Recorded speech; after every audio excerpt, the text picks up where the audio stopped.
Today we are taking a look at the XRP Ripple coin, and the first thing that's crossing our mind is still this broken zone here, which was the best start so far into the 2026. We had a strong downside momentum here, wiping out half of the unfilled zone, which for us is this whole gap here. So far we filled like 50%, I would say, like 60, 70, 65, let's say it. And we still have some room to fall further to lower zones. Now the ultimate target for the XRP coin, if we look on the weekly time frame, we see this huge continuation of the upside momentum. And although on this chart we can't see it, but throughout the time the XRP coin has been one of the worst coins that has been on the markets. That's a personal opinion, but that's how we see it.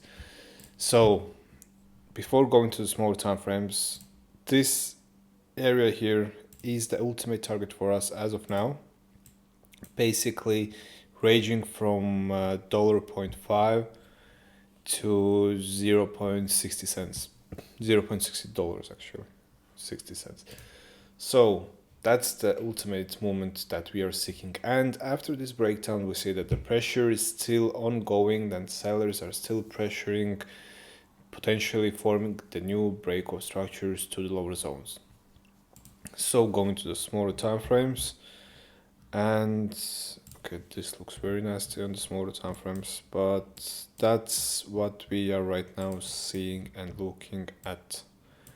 So some sort of like sideways channel, which we also mentioned previously when we took the video on the XRP coin. And now we see that after reaching some volatile breakout momentums here, the sellers are finally slowly taking over, and now we see that the pressure is actually in the favor of the sellers, which most probably will lead the price to this area here. So if we talk on the 4-hour time frame, or let's even go to the hourly time frame, going to do like this, that, and like this.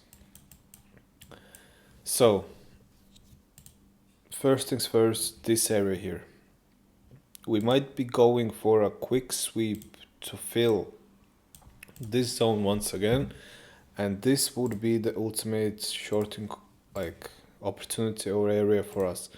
Now there is two ways to take this position here. So the first thing would be, or the first way would be, just to wait until the price reaches the zone, have one singular entry here, just like 2% entry here, and that's it. So we reach this point here, and as soon as we see, let's say this is the local top, and as soon as we see some kind of market structure break here, or in this form, something like this, this would be the entry point.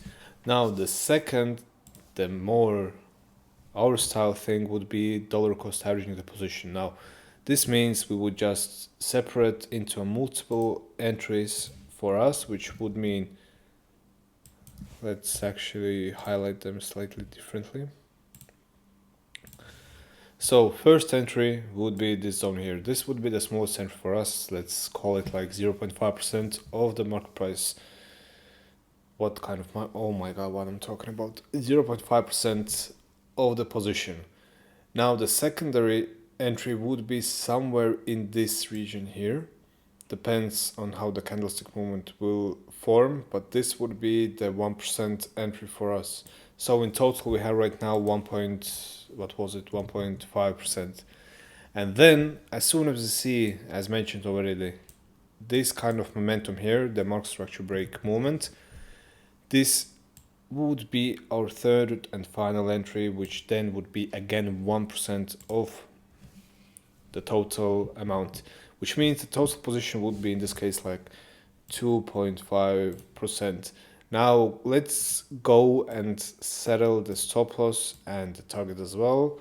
First target would be, of course, this area here, the entry point, just putting here because I assume this would be the average entry point, with one entry being here, one entry being here, and then secondary entry being here. We even might have slightly lower entry point. So this would be the overall setup that we would have. almost 1 to 2 risk reward ratio, slightly smaller, but this is not the ultimate target. As soon as we hit this area, 50% will be taken, going to the next target zone here, and stop loss will be moved to the break even, and then glide into the potentially this area here. Oh, whoops, we have to do it like this area here, so some kind of liquidity zone. And then again, if we break this area here, we are open to yet another potential short position, which would be slightly longer, so like this. And stop loss has to be slightly higher. So, but risk reward ratio in this case is much greater than on the smaller time frames. So, anyways, that's it for the XRP coin.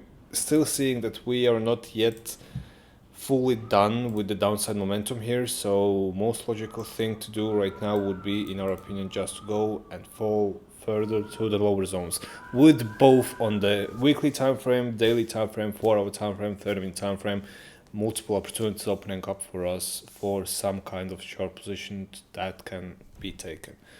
So that's it for today. Thank you for watching this video, and I'll see you tomorrow.